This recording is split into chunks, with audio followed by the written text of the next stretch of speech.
Good morning. এই দেখুন আমার ছেলে ঘুম থেকে উঠে গেছে। এখন আমি বিছানাপত্র কিছুই গোছাইনি।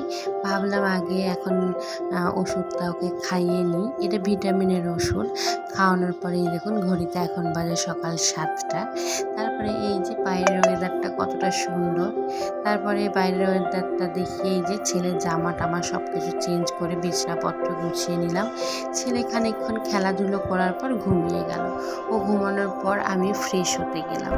ফ্রেশ হয়ে এসে আমি না এখন আগের মতো না সময় হয়ে ওঠে না, কেন কি জানি না। কোনো কিছু করতে গেলেই সময়ই পাই না। তারপরে খিদে পেয়েছিল, দুটো বিস্কুট আর চা খেয়ে নিলাম। তারপরে সকালের ব্রেকফাস্টে মাকে বললাম, কালকে তো এই যে চিংড়িটা আছেই, তুমি শসা পেঁয়াজ কুচিয়ে দাও, আমি মুড়ি দিয়ে খেয়ে নেব। আমি এই যে শসা পেঁয়াজ দিয়ে আমার না এঁচোড় খেতে দারুণ লাগে, আর এই যে চিংড়ি দিয়ে হলে তো কোনো কথাই নেই। তারপরে ব্রেকফাস্ট করে নেওয়ার পর মা বললো, দুটো রসগোল্লা আছে, খাবি? আমি বললাম দাও। তারপরে এখানে রসগোল্লা খেয়ে নিলাম। এদিকে রসগোল্লা খেতে খেতে ছেলে উঠে গেছে। ছেলে ঘুম থেকে উঠে যাওয়ার পর খানিকক্ষণ খেলাধুলা করার পর ওকে স্নান করিয়ে দেওয়া হলো। স্নান করার পর ও আবার ঘুমিয়ে গেল। তারপরে এই যে দুপুরের আর কোনো ভিডিও করা হয়নি।